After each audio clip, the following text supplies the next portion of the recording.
Welcome, everyone, this evening to the amazing Vanessa Peacock and her talk on chronic pain, fibromyalgia. Focus is on fibromyalgia. Vanessa, actually, I'll introduce myself first. I'm Julia. Most of you on the call know me, but I work for IHN. I do the continuing education programming with INDER, and Vanessa, of course, is part of that, the co-op, and I work with the alumni. So tonight, Vanessa is with us from Berlin. Is that right, Vanessa? Yep, that's right. Mm-hmm. Yes. Now, you've been in the profession for a long time. You have your bachelor's in nutritional medicine from Thames University in London, England, your MSc in physical therapy from the University of Alberta. And have you defended your thesis yet? Do you have your PhD yet? Not yet. I'm still working. Mm-hmm. Okay, so that's print panic at stage yet? Mm-hmm, exactly. Very good. So that we're looking forward and to congratulate you on that, which is amazing. So you have 5 years experience in private practice and in a multidisciplinary pain clinic. You'll tell us a little bit more about that. And you specialize in, which is much needed. There's a specificity around chronic pain and fibromyalgia, which is why I love that you've put together a gorgeous Con Ed course for us, which is fantastic. Now you're going to chat with us. Actually, you do another Con Ed course, which is therapeutic nutrition and supplementation in practice. Yeah. And that's also coming up too. But Vanessa, please, if you wouldn't mind, share with us a little bit more about you and what we're going to be speaking about tonight.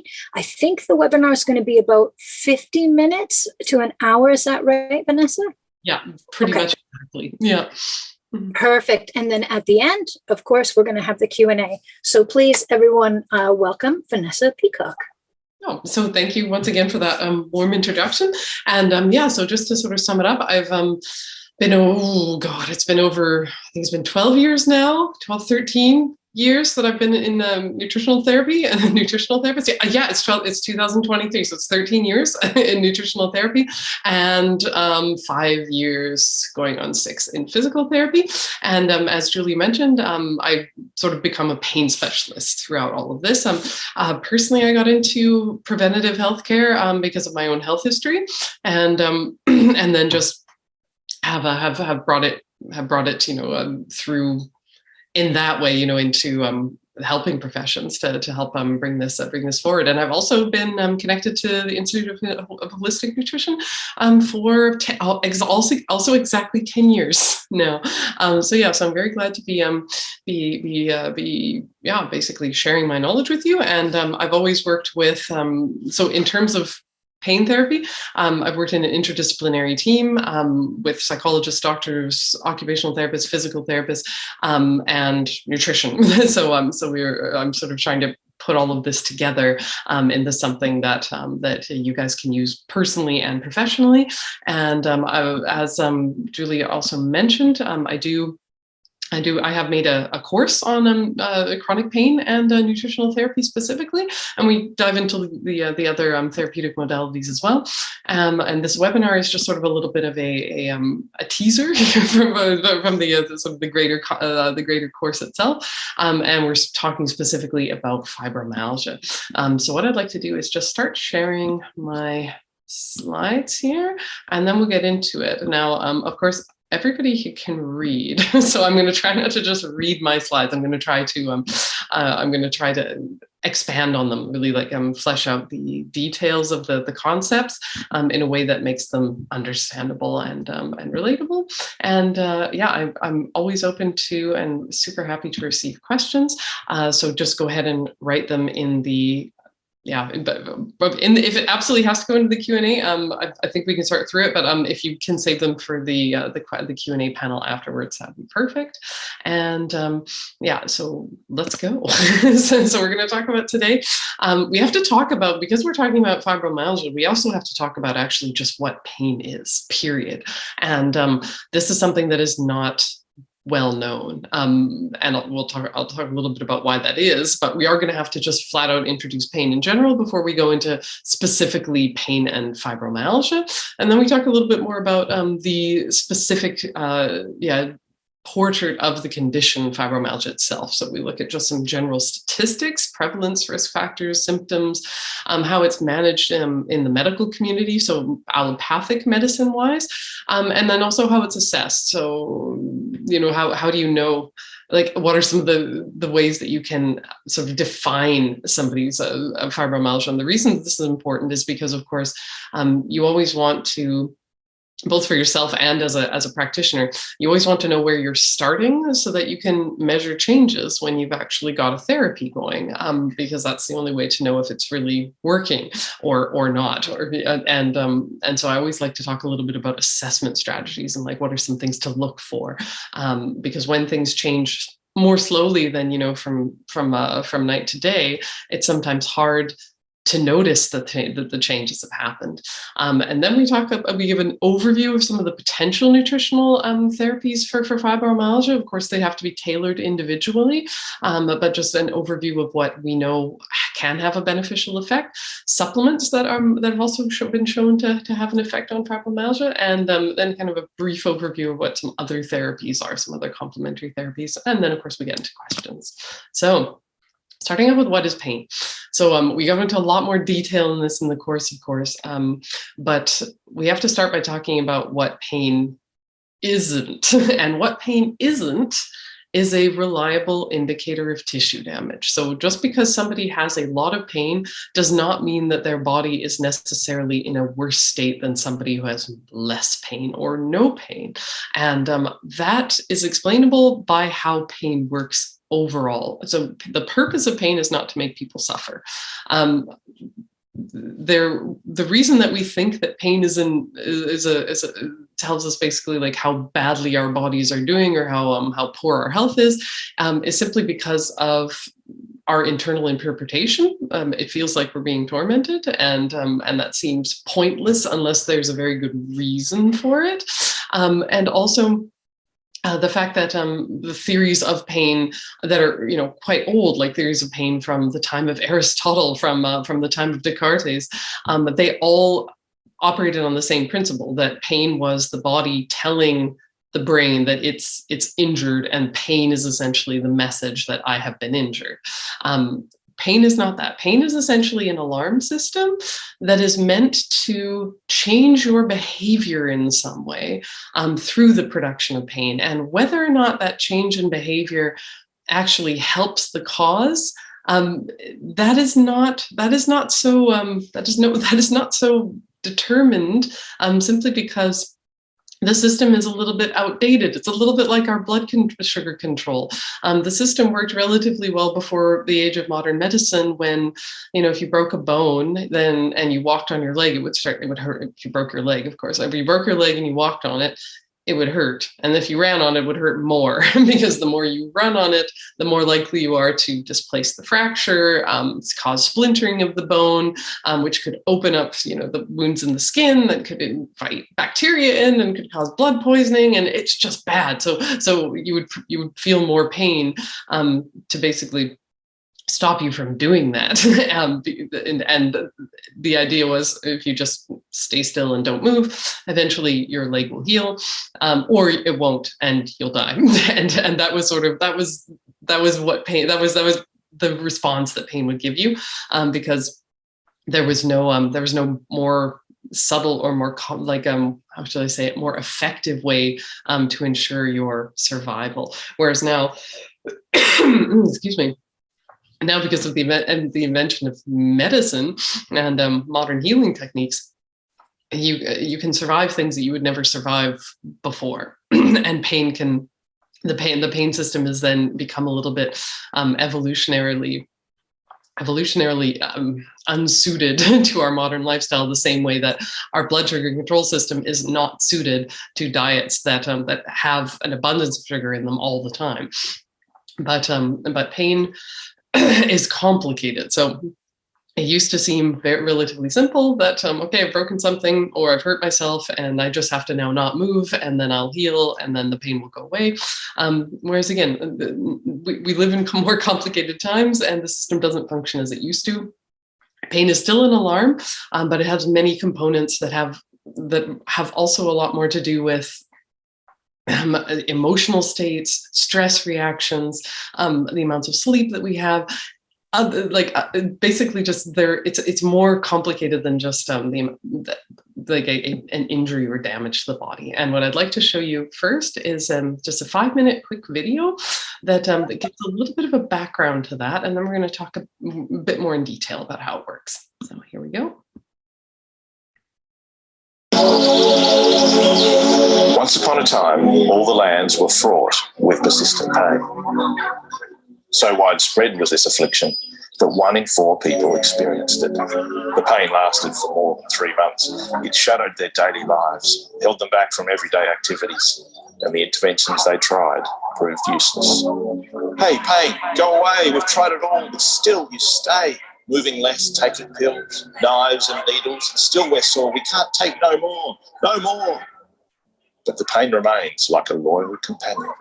The people's hopes faded and they became resigned to living with the pain. Only now the pain was a beast. Then along came a group of researchers, of which I am one. Back off, big fella. I'm Professor Lorimer Mosley, and I'm a pain scientist. Pain scientists are starting to think differently about pain and its causes, and we're making exciting discoveries, like how the way you think about your pain can change the way it feels.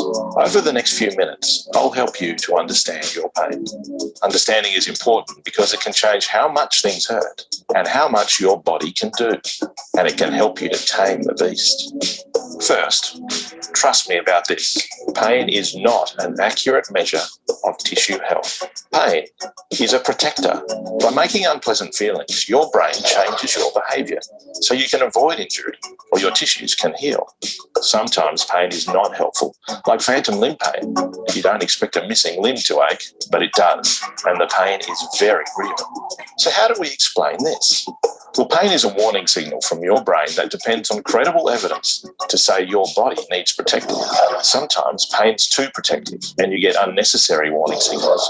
Pain scientists now understand that there are many ways our nervous system ends up producing unnecessary warning signals. Take conditioning, for example. You think of Pavlov's dog. Every time food was offered, Pavlov rang a bell. Of course, the dog would salivate seeing the food. This went on for a while. Eventually, the dog was conditioned to salivate for the bell alone. Well, conditioning is just one of the ways your body learns pain. And the longer your nervous system produces pain, the better it gets at producing it. Your body learns pain. So what feeds this beast? Well, let's look at how pain works. In your body's tissues, there are specific neurons which normally only respond to harmful stimuli, whether mechanical, chemical, or thermal.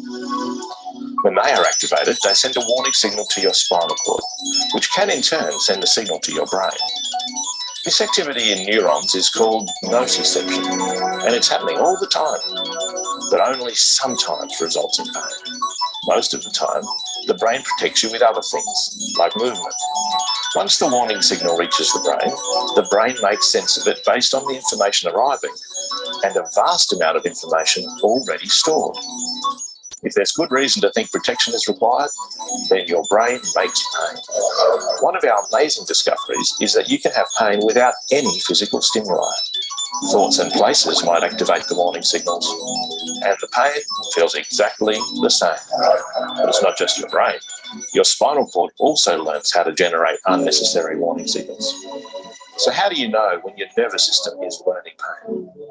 You may notice your pain spreads or comes on without warning. Your body feels odd and it's hard to move properly. Your pain changes quickly with your mood and small annoyances can set it off. Old injuries start to hurt again. You're more sensitive to stimuli, and the longer the pain goes on, the more all of this occurs. The old way we understood pain could not explain these things and left many sufferers feeling like no one believed it was real, or for it to hurt so badly, there must be a major tissue problem. But we now know how persistent pain happens. So how can you tame the beast? Pain is a very personal thing. There's no one-size-fits-all solution. And while you probably have well-thought-out coping strategies, it's time to take a new approach to dealing with and reducing your pain, one that focuses on retraining your pain system. This might mean testing yourself physically and moving more than you normally would. Being honest about your current attitudes and beliefs can also help, as can asking your health professional new questions. How do I know if my pain system is being overprotective? How do I retrain my pain system to be less protective? How do I know if I'm safe to move? So be brave and have hope, because it is possible to tame the beast. Visit our website for more information and questions to ask your health professional. tamethebeast.org. Okay. So I've always found that to be Once upon a to be quite a good summary of how this works. So let's summarize it then a little bit better. So the principal ideas is that the pain that one feels is not coming from the body and then being sort of, and then your mind being aware of it. Pain is actually dependent on signals coming from the body. It doesn't come from nothing. So signals come from the body, which he mentioned, they're called nociception. And then the brain has to make sense of those signals. And the brain is the one, though, that ultimately makes the decision whether those signals should equal pain or not. What nociception is they are potential warning signals. And as the video mentioned, your body is actually producing them all the time. And I'm going to give you a good example of how this can possibly be. So a warning signal is that your body could potentially be in danger if a particular process, for example, keeps going or intensifies. And a good example of this would be if you take, for example, your finger here. So everybody who's watching, take your finger, and I'd like you to start bending it backwards until it starts to hurt here. And of course, it doesn't hurt so intensely for most people that you'd need to immediately stop doing this. But you can take it, and yet you've got like no pain, no pain, no pain, no pain, none, none, none, none, none, none, and then you start to get a little bit of stretch, and then you go further, and then for me, it's there. So right there, I have this pain, and the reason I feel it here as well and not somewhere else is that this is the tissue that I'm actually potentially endangering. As I bend my finger back further and further and further, I'm stretching the volar plate, which is just this piece of connective tissue that goes on the front of the finger over the joints. And of course, if I stretch it too much, I will tear it. But I haven't done that yet. I feel the pain actually before I tear it because I have sort of a threshold, which is basically like you can think of it as a sort of the underwater over water. so basically this is the top of the ocean. Here's the lake, and as long as you're underwater, you're pain free. So let's say this is the no pain zone, but once you breach the surface, you're in the pain zone. So we start out down here, and as we increase the amount of threat to this tissue by getting it further and further and further to the point where we're actually going to damage it, eventually we come over this pain zone, and then we start to experience pain. Now, the minute that I let go, the thread is gone because I can't tear it now. The finger's down. I'm not going to tear it. But this is essentially the idea. It's a very good real example for your body produces pain to stop you from going further. Because if I go, say, this far, then I most certainly will have actually torn something here.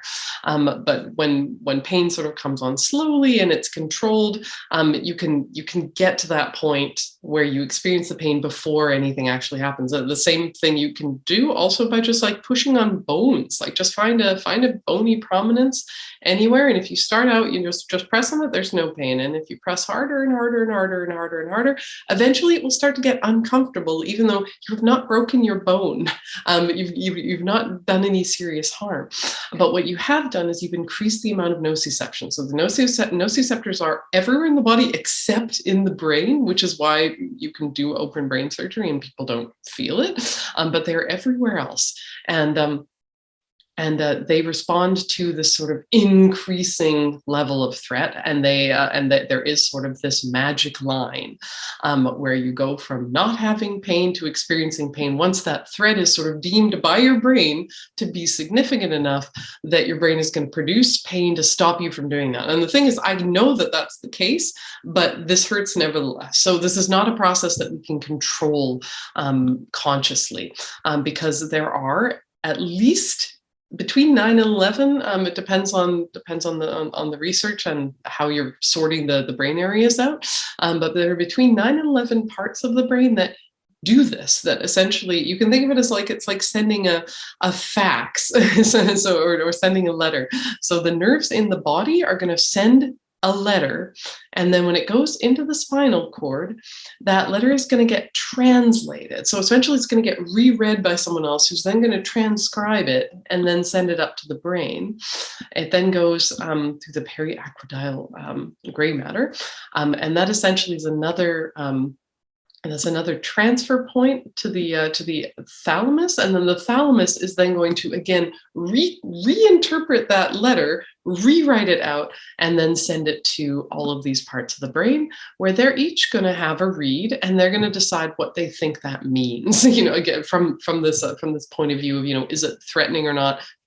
Does it deserve pain? Should I produce pain as a response to this potential threat, or is it just, is it ignorable? Is it something that I don't need to experience pain about, because the pain won't help me? Essentially, that's the deciding factor is, does your nervous system decide in the end that pain wouldn't help you survive whatever this damage in your body is, which is also the explanation why some people can have a really serious injury and relatively little pain, or no pain, because the brain has decided that pain would not be helpful in that particular instance. It wouldn't increase survival odds. So that's always the equation that the brain is making, and there's or is calculating, and there are a lot of different factors that influence what that equation looks like, and what the answer is that it spits out in the end.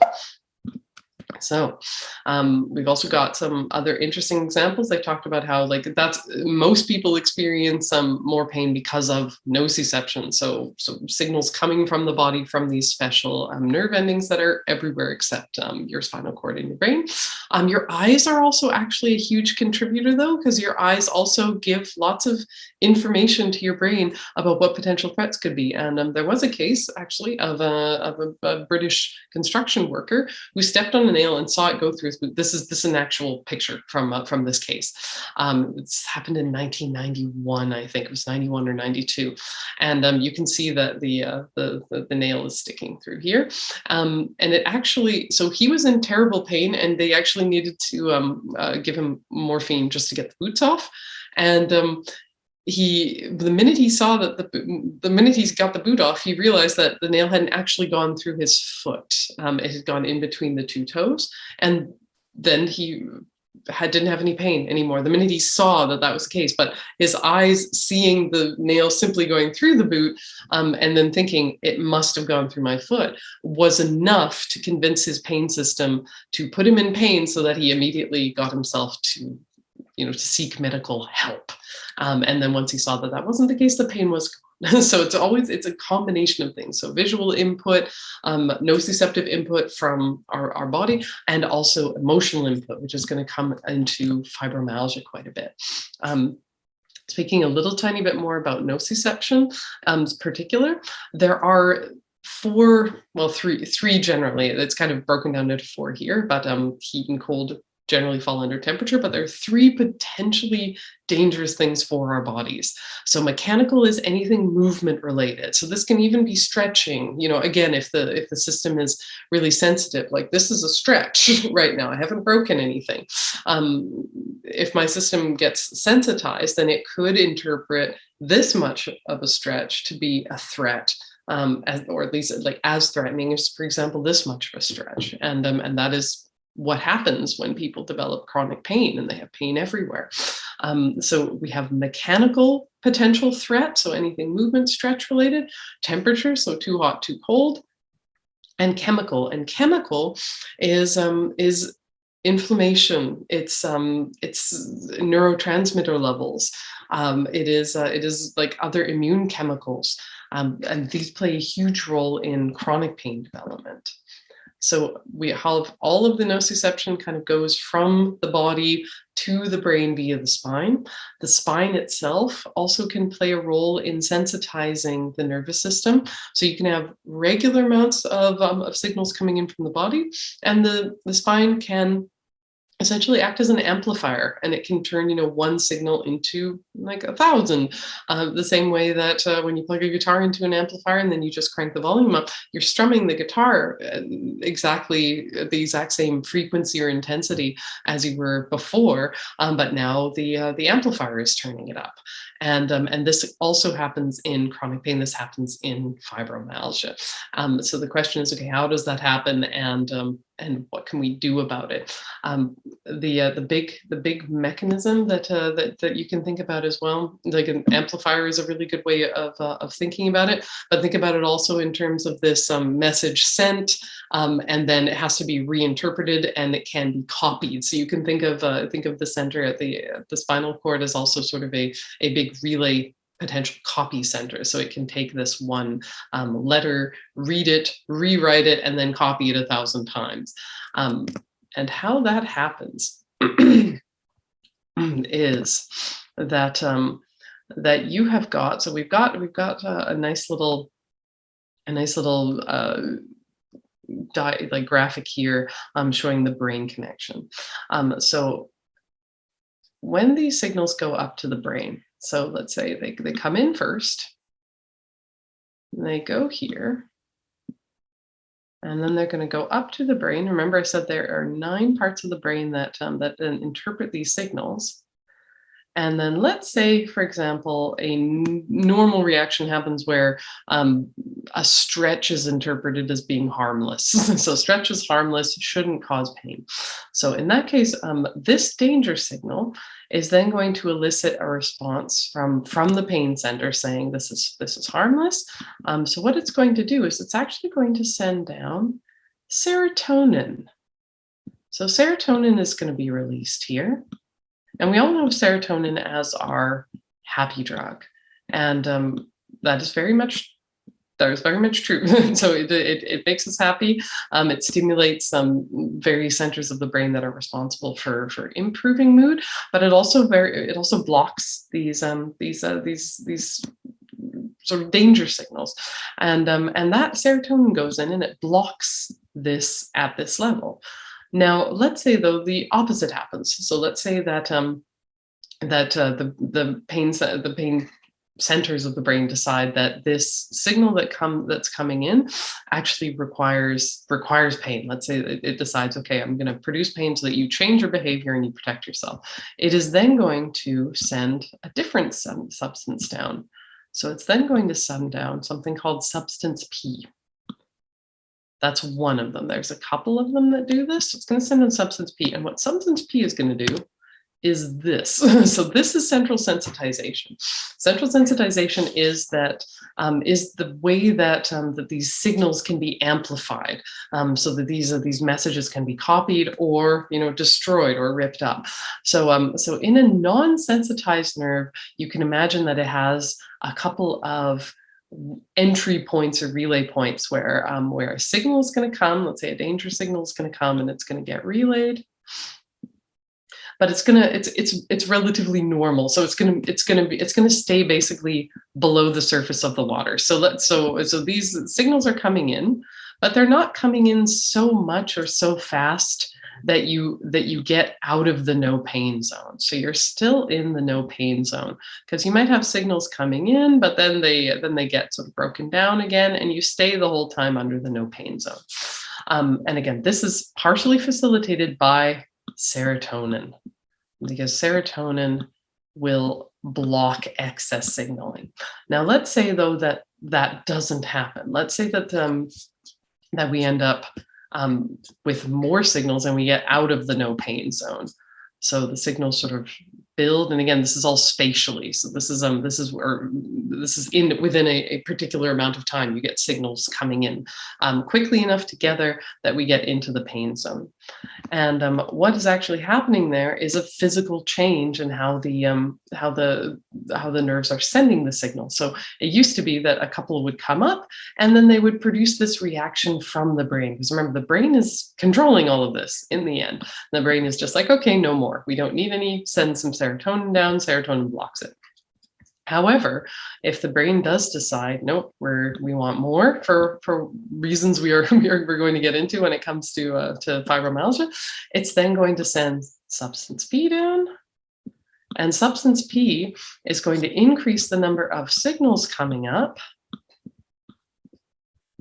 by basically opening more channels, so that of course more are even able to, to be transmitted, and then doesn't stop them. So so let's say we've got two signals going up here, and then we might have, for the exact same potential input, we've got like, how many have I drawn here? 6 coming up here. And that gets us out of this no pain zone where we sort of breach that's enough that we are going to respond with pain. And then we feel pain, even if the stimulus is exactly the same, because as you can see, here's just it's more amplification. So here is the amplifier turned up to just like 2, here's it turned up to 6. Guitar strumming is exactly the same in both cases. Okay, so how do you basically know if somebody has this going on? And I mean, just to take the mystery away, fibromyalgia is a central sensitivity syndrome. So in fibromyalgia, the nervous system is functioning like this. So there's not enough serotonin in the system, generally speaking. There's a lot more substance P, and all of the connections between the nerves in the body and the spinal cord, where the person is feeling pain, the connection looks like this instead of like this. So besides the fact that someone has a diagnosis of fibromyalgia, which is actually, it's a central syndrome. So if somebody has a diagnosis of fibromyalgia, that's a pretty good indicator that is what has happened. There are also other symptoms, though, because this is a whole nervous system response. So it almost never involves, just the places where people feel pain, for example. It involves the entire nervous system has become sensitized, because these normally produced nociceptive signals are all being amplified, more than for that same person before they had this, and more than somebody's nervous system who doesn't have fibromyalgia. So this is an assessment of central sensitization syndromes called the PCS. I have to now remember. I have to remember what PCS stands for. It'll come back in a second. But it goes through a number of symptoms that most people with central sensitization will have, regardless of whether they have a specific diagnosis like fibromyalgia to accompany it. So feeling tired and unrefreshed when waking from sleeping, for example, and you can score that. So never is a 0, 1 is a rare. Rarely, 2 is a sometimes, 3 is often, and 4 is always. Muscles feel stiff and achy.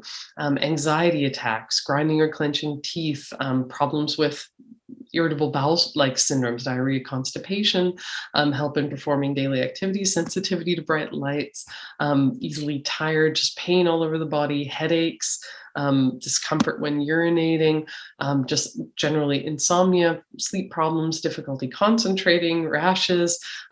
People notice that stress makes their physical symptoms worse. Sadness, depression, low energy, muscle tension in neck and shoulders especially, jaw pain, chemical sensitivities to perfumes, need to urinate frequently, restless legs, difficulty remembering things, having suffered trauma as a child, and pelvic pain. These are all like very typical of a general central sensitivity issue. And the reason we sort of go through this is that these problems, when you take them apart from each other, one could think, well, have some other problem. Like, for example, urinating often, one could think there's something wrong with my kidneys, there's something wrong with my bladder. And the answer is no, there's something, the nervous system is hypersensitive, and that's how it's expressing it. Yeah.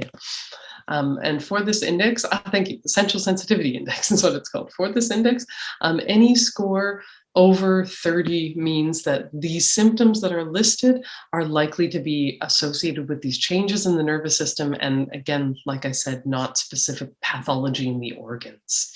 And we know that the higher this score is, the more likely it is that even if people have a physical ailment that's then treated. So for example, people with arthritis can also have a very high sensitivity index, and then they could have, for example, a joint replacement. And one would think if I have arthritis in my knee hurts, and I have my joint replaced, then the pain should go away. However, if somebody's centrally sensitized, and they show that through all of these other symptoms as well, even if you have a knee replacement, the chances are that pain will not go away because the pain is now in the nervous system. It's not in the knee anymore. It's not coming from the knee. Okay, so now we talk a little bit more specifically about fibromyalgia and how it fits into this. So it does affect about 1 to 8% of the world's population. And one of the biggest risk factors is a traumatic event exposure. And this goes to the fact that the pain system is a protection system. So remember, the whole idea with pain is it's there to change your behavior to try to protect you.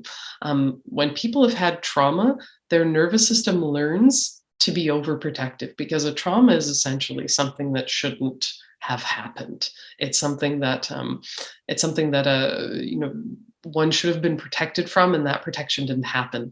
And how people's nervous systems cope with that, if they don't have proper trauma intervention, at a very young age when this happens, is the nervous system becomes hypersensitive to threatening cues in the environment in order to protect people throughout their lifetime. The problem is it often just causes more problems because it makes people overly protective, overly sensitive, and then overprotection means that all of these threat signals are taken more seriously. So the nervous system wires itself for essentially a trauma response, and a lot of trauma responses involve pain. So pain is part of a reaction. Depression, anxiety, these are also part of a protection reaction, because if you think about it, anxiety is also a way of trying to protect yourself. Anxiety is all about trying to figure out every possible thing that could go terribly, terribly wrong, and then trying to figure out a way to avoid it before it happens.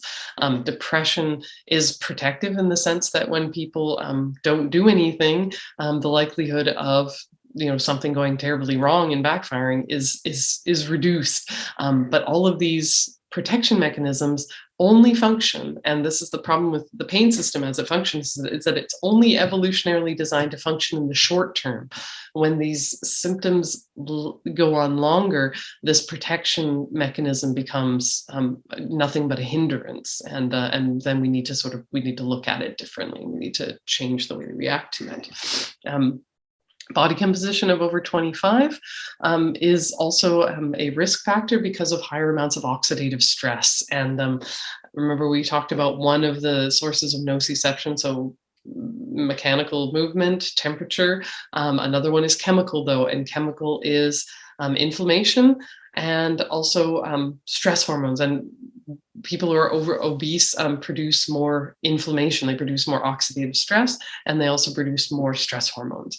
And higher levels of estrogen, which is very important for the sex component with fibromyalgia, because it's much more likely to affect women. And we know that in women with fibromyalgia, or people with fibromyalgia in general, the more overweight a person is, the more pain and depression they're likely to have. Genetics, though, genetics are a huge component because there's a set of genes that also regulate the sensitivity of these nociceptors. So remember that picture we showed about the number of sort of doors, the number of receptors on the nerves that allow these signals and transmit these signals, from the body to the brain and then back out again. They are determined, like the number that you can possibly have, and the ease with which you can essentially go from this to this is determined by some genes. And there are a set of genes that are altered in people with fibromyalgia that make it easier to go from less doorways to more doorways. And they also reduce the effectiveness of the opioid receptors in our bodies. Like, our body produces its own opioids. Opioids are painkillers. They block the nociceptive signals. So there's no message to interpret. You can't possibly make pain out of nothing. There needs to be something there. And they don't work properly with these genetic changes in people who have a fibromyalgia. Big one is also the gut microbiome. So people with fibromyalgia tend to have less bifidobacteria, and these bifidobacteria are some of the ones that help the gut bacteria produce serotonin. We just talked about serotonin is key for stopping excessive nociception, from helping the brain produce pain, from fueling sort of pain production in the brain. Risk factors are also anxiety and depression, because a couple of the brain areas that are responsible for interpreting nociception are emotional parts of the brain. So I mentioned, and we talked about this in more detail in the course, but I mentioned that it's about 9 to 11 brain areas that are responsible for pain.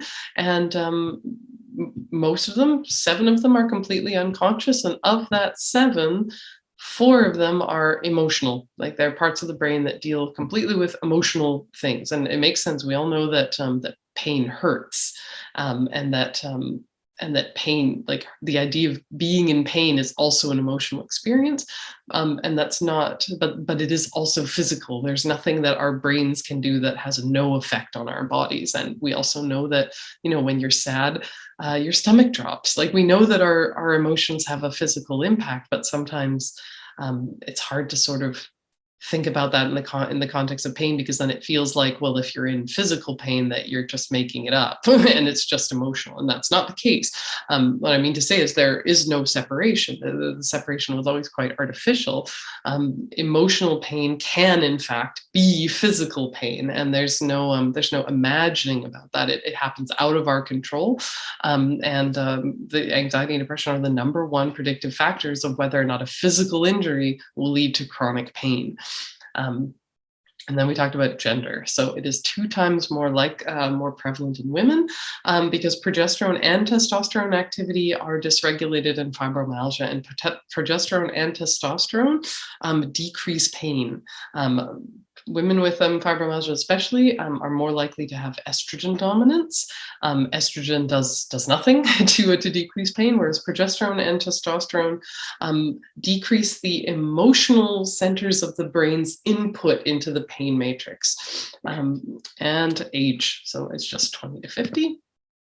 So we know that the symptoms, the most common ones, are just people have all over body pain, hyperalgesia and allodynia. So hyperalgesia just means that things that normally would hurt a little tiny bit hurt a lot more. And allodynia means things that shouldn't hurt at all, like just, light touch, for example, that they hurt.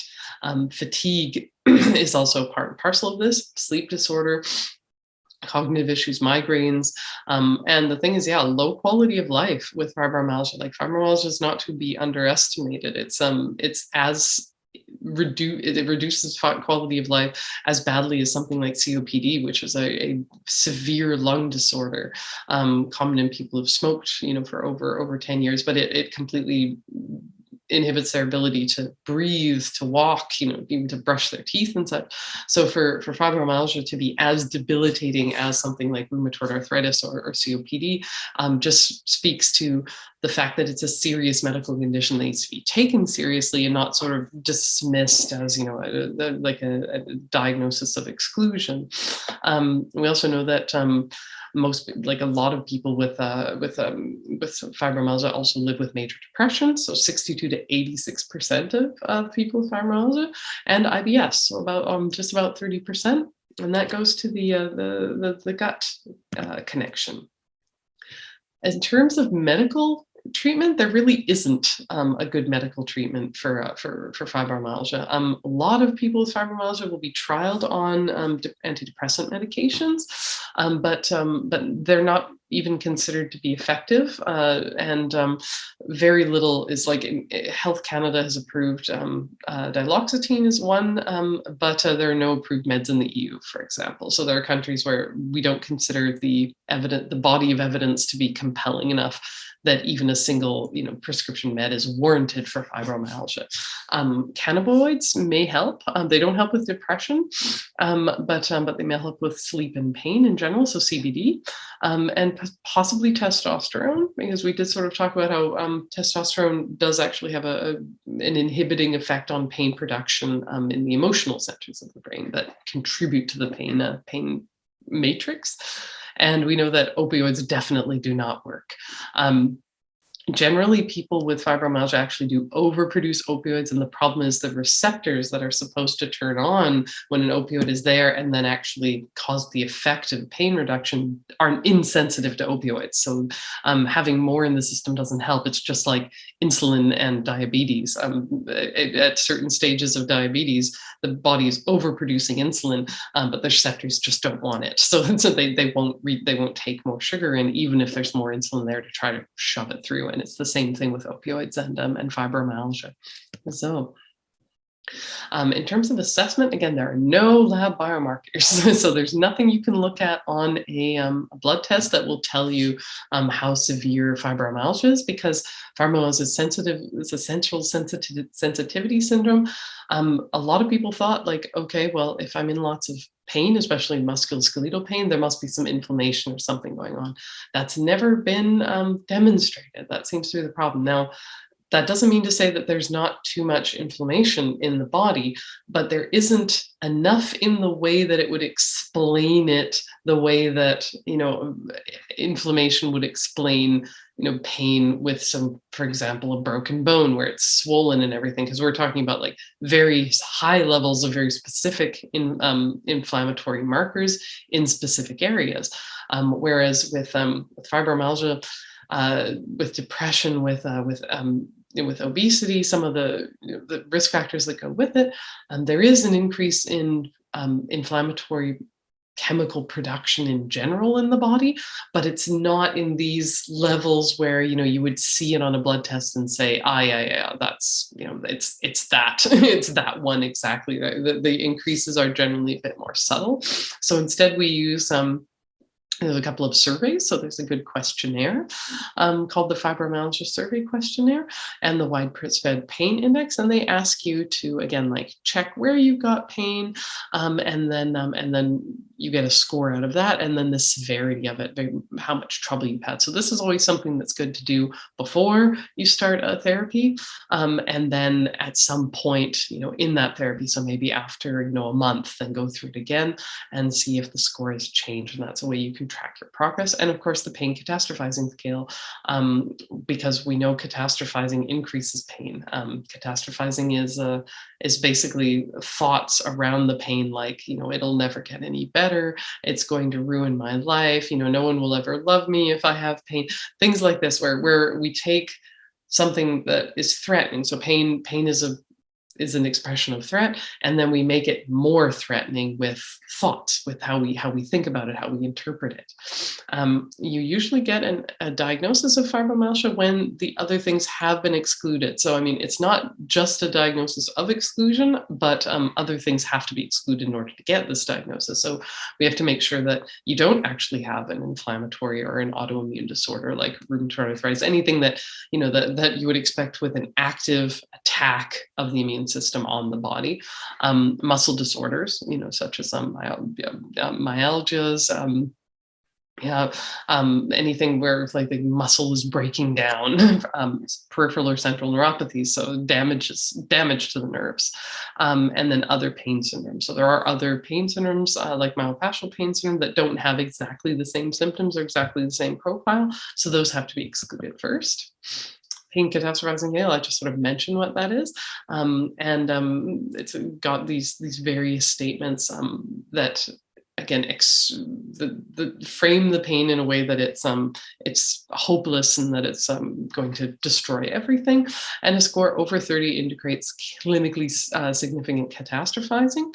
The point about going over this is that this means that the catastrophizing itself is actually driving the pain. So the way that we think about it actually drives it, because I did mention, again, the 9 to 11 parts of the brain that make pain, 7 of them are completely unconscious, but the others are not. And the others are the cingulate gyrus and the prefrontal cortex. And these are the parts of your brain where you do your active thinking. So this is you talking to yourself.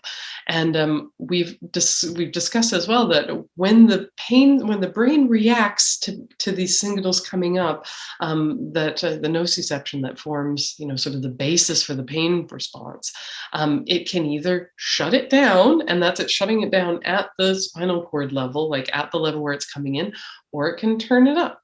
And part of that is determined by our conscious thoughts. What do we think about our pain? Now, the big thing is it's not controlled by what we think about our pain. So I don't want anybody to make that mistake. You cannot just decide that you're not in pain anymore because the other 7 have their say.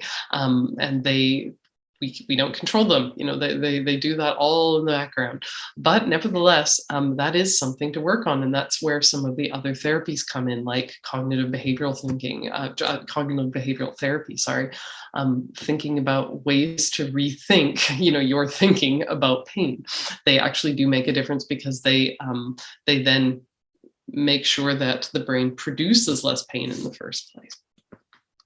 In terms of diet, the main things are we want to look at the contribution of nutrient deficiencies, contribution of the bowel bacteria to serotonin production being a huge one, and also the contribution of antioxidants, because people with fibromyalgia generally have a relatively high oxidant load.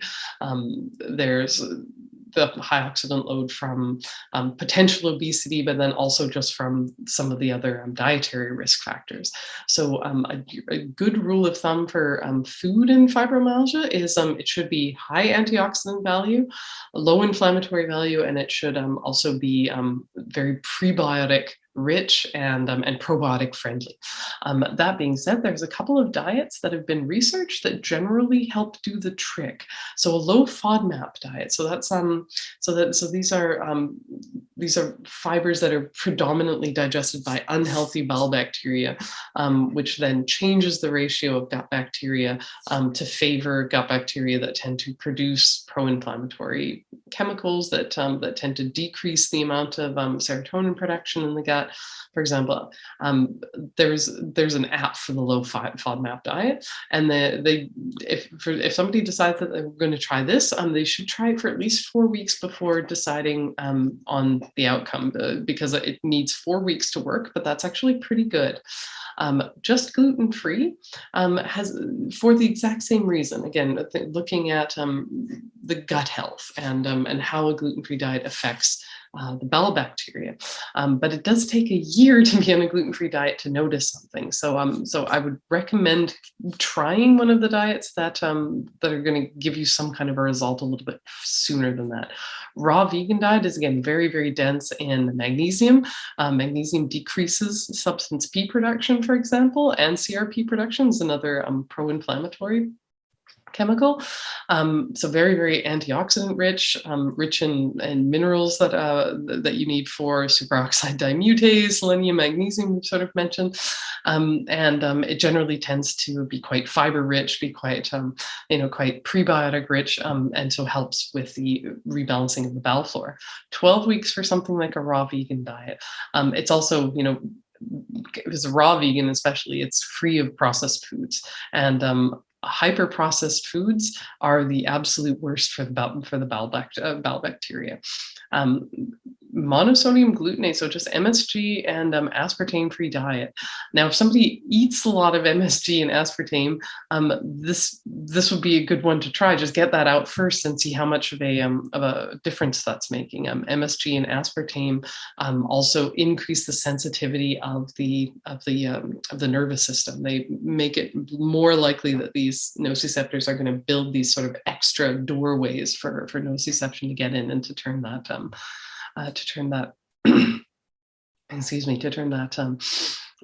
that amplifier up. Mediterranean diet, again, very, very vegetable rich, low pro-oxidant value, and hypercalorific diet. So just eating generally less food also decreases the amount of potential inflammation and the amount of potential, processed foods and other pro-oxidants and sort of bowel flora unfriendly things that a person can possibly eat. For 5 to 6 months for that, 12 weeks for the Mediterranean diet, and 4 weeks for the MSG and aspartame-free diet. So you want to sort of think that it's at least like a 1 to 3 month commitment to see what the effect is going to be of these diets. But for absolute, the most important thing to think about is what is going to be the effect of the diet on the microbiome, because we know that the microbiome is one of the most important mediators, because the gut microbes, they produce some tryptophan, they produce serotonin, dopamine, they stimulate the vagus nerve. Vagus nerve calms the entire nervous system.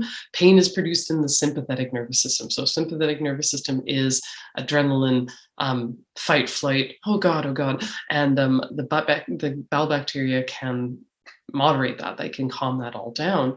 And we know that when you have an overabundance of unhealthy bowel bacteria, that they actually increase nociceptor activity. They increase neuroinflammation that sensitizes the nociceptors more. And we know that IBS is highly associated with a change in gut bacteria, unhealthy change in gut bacteria. And it's also a comorbid symptom of fibromyalgia. So there's a couple of probiotics that have also been looked at. So lactobacillus in general, so your typical lactobacillus, Reuteri, acidophilus. VSL3 is a very specific product that's just a very, very high dose mixed probiotic, and bifidobacteria. And you generally need, again, around about the 10 billion to sort of start. The more the better, because you have trillions and trillions of bacteria in the gut, about 10 trillion in fact. And so it's hard to reasonably overdose on probiotics. Of course, start dosing low though, just because the changeover in the bowel bacteria can produce symptoms. It can produce a lot of gas, a lot of discomfort. But in terms of overdose, in people without severely compromised immune systems, that it hasn't been demonstrated well. And then for the last bit, and sorry to kind of go a little bit faster near the end, but just for the last bit, we're going to talk about the supplements would also help. Vitamin D. So vitamin D is a very, very, very common deficiency. Up to 97% of Canadians are technically vitamin D deficient, and vitamin D regulates calcitriol, which is one of our main anti-inflammatory hormones. So it's technically an immune regulator, and it's helped suppress the inflammatory response. It's research for decreasing pain sort of across the board with chronic pain-related syndromes. The B vitamins, especially essential for nerve function. And when the nervous system is constantly in this hyper-stressed mode and it's in fight or flight, the nerves themselves become more sensitized. They're more likely to go off. They're afraid, literally. So when people feel like their nerves are afraid, their nervous system is actually functioning that way. It's sort of constantly under more tension than it needs to be, and it doesn't have that regular refractory period. And the B vitamins really help with that, especially B1, B12, and folic acid. Vitamin C and E for the antioxidant components, magnesium and selenium for superoxide dismutase, again, our antioxidant free radical absorption systems, Ribose helps with cellular energy production. So it helps with ATP and has been researched specifically for fibromyalgia with severe fatigue. And 5-HTP is the precursor to serotonin. Vitamin B6 as well can help with that. Whether you need to take it as a supplement is a kind of a question mark, but B6 and 5-HTP together with magnesium are needed for the body's healthy production of serotonin, period, and with probiotics. So 24 billion I mentioned is sort of the recommendation, should include lactobacillus GG.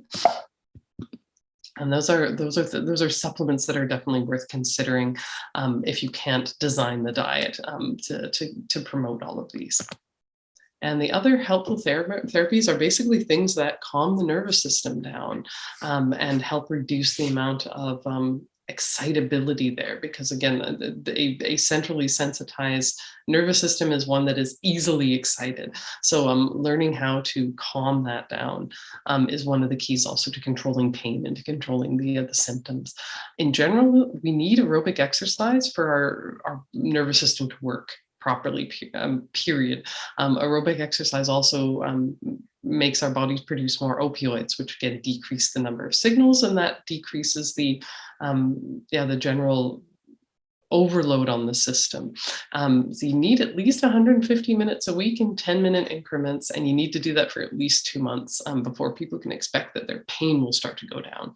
But it does start to reliably when people get this. So think of exercise also as a vitamin.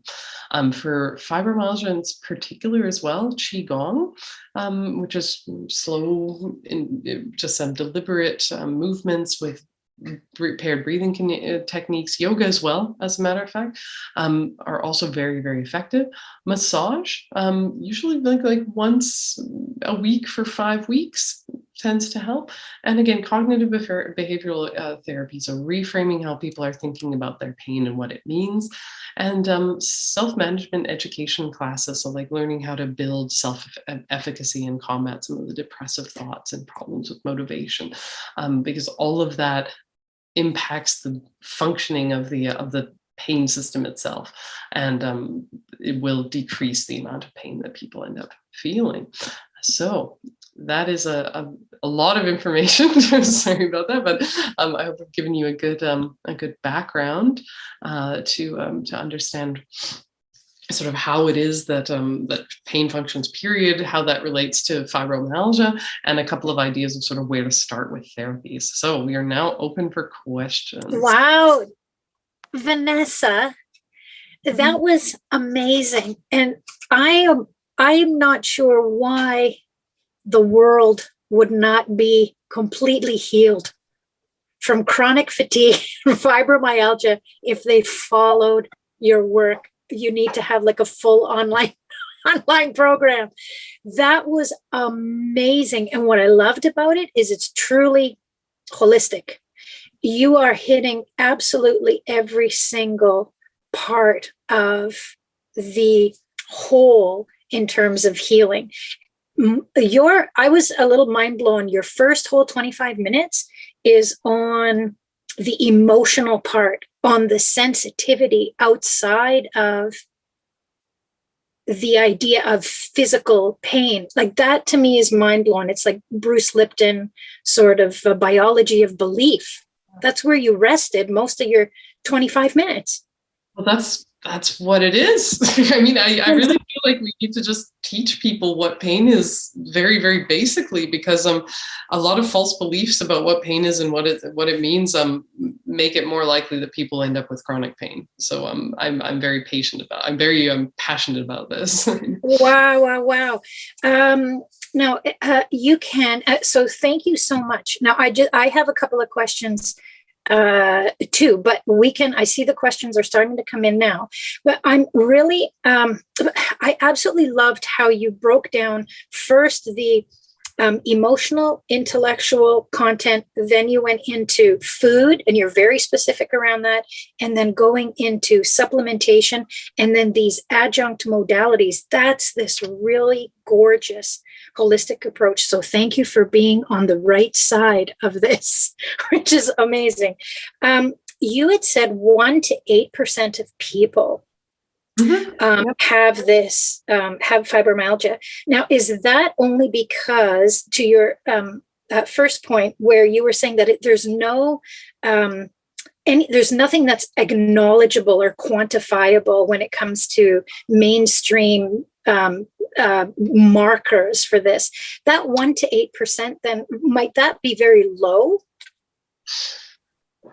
Well, that is not my area of expertise. I'll say right now, but it is a diagnosis of exclusion, in the sense that they do have to, go through a checklist and make sure that all of these other things are not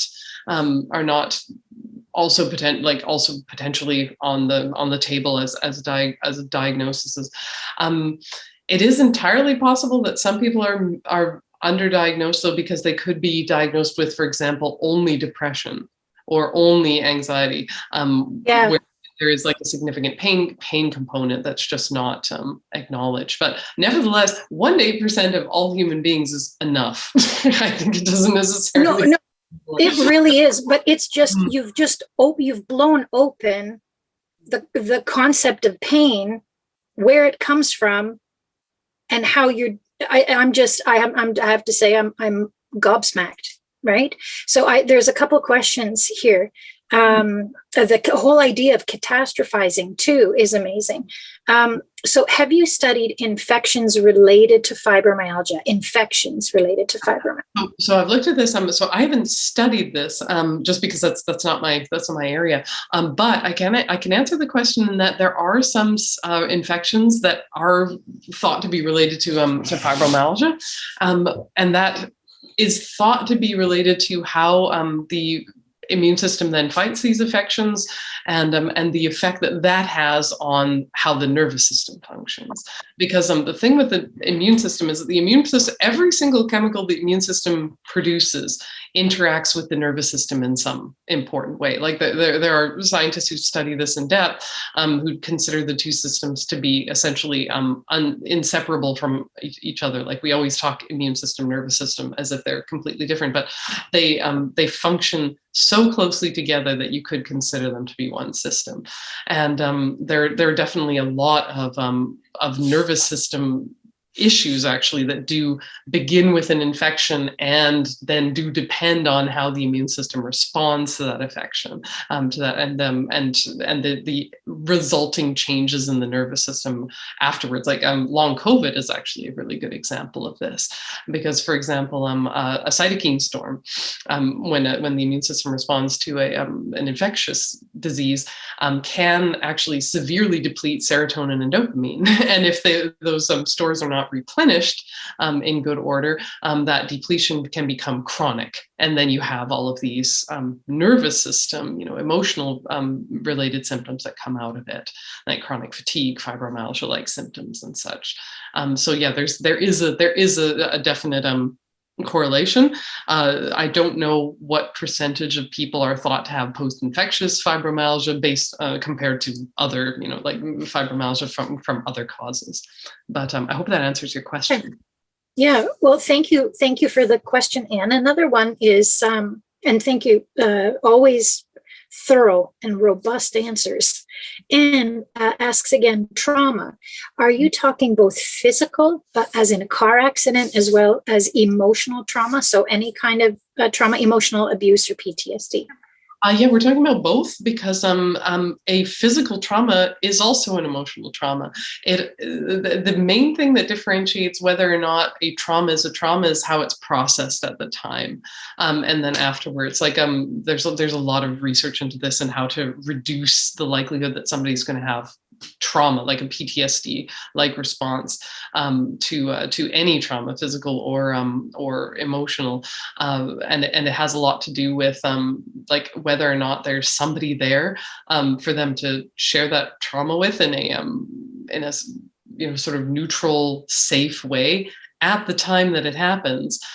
So essentially to have like first aid mental health responders on the job, and for the person to be able to debrief that. And then also though, combining that with what are their genetics like, what are their other resilience factors? Because again, whether some people just have nervous systems that are more resilient to trauma, and others have others that are less. And there's no fault in that. That is partially based on how a person's nervous system is formed, based on the genetics of their parents, their grandparents, and whatnot, and how they experienced trauma, how their nervous systems were wired. That's where the whole idea of intergenerational trauma even comes from. It is actually true that it is passed on genetically, because you pass on the ingredients to make a nervous system that is wired to respond more readily to threat. But yeah, there's no difference in this case between an emotional and a physical trauma, because like the trauma of being in a car accident, for example, can shake your whole worldview, because now you suddenly feel unsafe, that something like that could even happen to you. Both of them can potentially cause this type of reaction that can cause these changes that sensitize the entire system and prime it sort of more for pain and for fibromyalgia, and fibromyalgia and related sorts of pain syndromes. So again, I hope that answers the question. Yeah, no, that's great. And Dr. Joe Dispenza's work, where you are in a dream state, and if it's a dark or nightmare, you wake up with cold sweats, your heart is beating, you're in a panic state, your irises are completely minimized. So that is trauma too, and you're literally in bed sleeping. So all kinds of really interesting things. Listen, how do we get clients to actually understand that they do need to move and exercise in order to support, because they're always so tense, and they think that it's the last thing that they need. So as practitioners, how do we sort of make it a reasonable idea that our clients need to exercise? Well, I sort of say two things. So one is stop thinking of exercise as like something that would be nice, and start thinking of it as essential as food, water, and air. Think of it as the absolute foundation of what you need to be healthy on this planet. Another way to think about it, sort of on top of that, is that your brain isn't just like sitting up in its castle, while or riding a robot around that is your body. Like your brain and your body are the exact same thing. There's no information, there's no nutrition, there's nothing that your brain gets that doesn't come from your body, and vice versa. There's nothing that your body does that is not under the control of your brain. There's no separation. So we have to get rid of this artificial idea that the brain and the body are somehow not related to each other. That's sort of the main way that I come to it. And I feel like once you've been unhealthy, you start to notice that a little bit more, but really getting people to just notice the connections between their physical and mental health, make them aware of some things that you notice, and then get them to notice that more often. That tends to help. Yeah, amazing. And coached on daily movement versus exercise, which could be semantics too. And simply. No. And it's right though. Sometimes you do have to change it, because the word exercise does have some negative connotations. But yeah, just say your daily dose of activity. What do they call it? Their constitution, their daily constitution, or fitness, or it's interesting, right? Nay has a question, and by the way, Nay, when we send out Vanessa's recording, so you can watch it, that's when you can pause or grab the screen share for the references, and you can see that again. Okay. So Nay is asking, is fibromyalgia considered an autoimmune disease, or if not cared for well, does it become autoimmune? Yeah, at the moment, it's not considered an autoimmune disease. If anything, it would be considered more of a degenerative disease. Chronic pain in general is considered to be potentially neurodegenerative, because it does cause changes in the size of the gray matter in the brain areas where pain is produced. So that would be the answer. For an autoimmune disease to be considered an autoimmune disease, there has to be a sign that that the body's, like, the T cells are literally attacking specific tissues, and that's not seen in fibromyalgia. Mhm, mhm. Interesting. Anne's also saying too about 5 minutes of Tai Chi.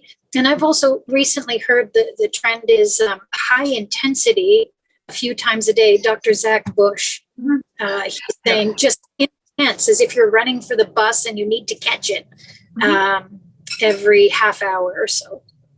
Yeah, that's your basic like HIIT program, where you're doing high intensity and then like 1 minute of high intensity exercise, 30 seconds rest. Absolutely. And then the theory, the reasoning there. So first of all, the 5 minutes of Tai Chi absolutely helps. There's no, I've read studies of as little as 2 minutes of mindfulness helps. The best thing in order to get sort of the reason that you want to do at least 10 minutes. So I should talk a little bit more about that. Is the reason you want to do 10 minutes is that you need to get a certain amount of activity to sort of start the body's response to the exercise, because the body's response, exercise itself is strenuous, and the body's response to that strenuous activity is to then initiate calming reflexes. So this is just a way that I found it helps to think about the body, is like, why does it help to go through things instead of trying to avoid them? And the reason is, if you go through a process, you initiate processes to bring you back to homeostasis. The human body always wants to be in balance. It always wants to be in some form of homeostasis. So if you bring it out of homeostasis, and you do that with exercising, you bring your heart rate up, you do actually initiate your sympathetic nervous system activity. And I just said, well, okay, well, if pain happens in the sympathetic nervous system, well, why would you want to do that? And the reason is, if you go enough into it, it forces a reset. Because again, you always want to kind of get back to that balance. But if you always avoid it, you don't get to the reset process. It's the same way with trauma processing, even like PTSD therapy that works. The most effective type of PTSD therapy is exposure therapy. You have to expose people to the thing that traumatized them in a way that's safe, so that the brain has to go through the coping process, essentially. Whereas if you only ever avoid, you don't go through you don't get the response. Like sometimes the best way out is through, because then you get that. You get again that response to try to get you back to like a homeostatic state. Wow. Interesting. Thank you, Anne, for questions. If there are any more questions, we'll maybe take a one or two more, and then I know your time is done with us this evening. But I have a question about a float tank. Those sensory deprivation tanks? They're fantastic. I've done it maybe 3 or 4 times. And it's, what do you think of that as, again, adjunct to add to all of your other sort of pieces? What do you think of that once a week to every 2 weeks? I think it's fine. I mean, again, this is just my opinion, but I think it's fine, just because it's a type of what do you call, like a concentration. I'm sorry, I've only got the German word is coming into my mind right now. I'm like, oh. Mindfulness. There we go. It's a type of mindfulness. Because you're concentrating very much on just like sensations in the moment, and on being very body aware, and that is sort of the key in the end to trying to, because essentially pain is also a disassociation between mind and body. We know that the more integrated people, because I mean, I could go on for literally days about this, but for example, a lot of people with chronic pain also have incredibly poor body awareness. Like, they're not aware of what their limbs are doing in space. They're not aware of like fine sensory discriminatory tasks. For example, 2-point discrimination. So you put 2 points on somebody at the same time, a certain amount of distance away, and you get them to close their eyes and say, do you feel 1 point or 2 points? In people with chronic pain, they often will not feel 2 points. They'll feel 1. And that's because the part of the body where the pain is no longer properly even represented in their brains. It's like the brain has started to kind of divorce these body parts that are painful. And the more that happens, and there's evidence for this, so the more divorced you are sense from like a body awareness sensory perspective from your own body, the more likely you are to have more pain. So there's an intimate relationship between how body aware somebody is and how much it hurts. Like it's almost like pain is sort of a thing that comes and fills the void in. So Wow. you can do for mindfulness and to just have a relationship with your body again helps with pain. Wow. I am, again, this is I've been in the industry for 17 years, but I have not had my eyes opened as I did in this lecture with respect to chronic pain and fibromyalgia. Hands down, best lecture. So for me, and actually a few people mentioned that too, that it was very revelatory, which is awesome. So your course is starting at the end of this month, January 31st, and it's 8 Tuesdays. And we're doing it online live. And what time are we starting? Again, Vanessa, I think we changed the actual times, didn't we? But they'll come out in the IHN Weekly Digest and in the IHN this week. So I just want to thank you for, again, just another amazing webinar. You are always so generous with your time, and your work is incredible, truly. Okay, no, thanks for having me, and thanks for all the participants. Yes, thank you. Oh, one quick question. Are you able to see people from Berlin via Zoom as Flash patients from here, from Canada, or the state? You are? Okay. And how do we contact you? Can you pop it in the chat there, or? Probably by email is best. I'm not a. Oh yeah, you know what? Yeah, because I can't do it in the chat either. I think iPad chat, right? Okay, so. Oh, there you go. Oh, okay. Thank you. They could just so this is the email of my personal business. So yeah, thank you. They can just Okay, so Nourish Nutritional Therapy at gmail.com. Perfect. Thank you. Okay, thank you. Oh my gosh, Vanessa. What time is it there for you? It's 12:23. Okay, have a nice rest. Thank you very much for staying up for us this evening. Okay, and we'll talk to you soon. We'll see you on your course start. Okay. Thank you very much. Okay, thank you. Bye. Bye, everyone. Thank you. Bye.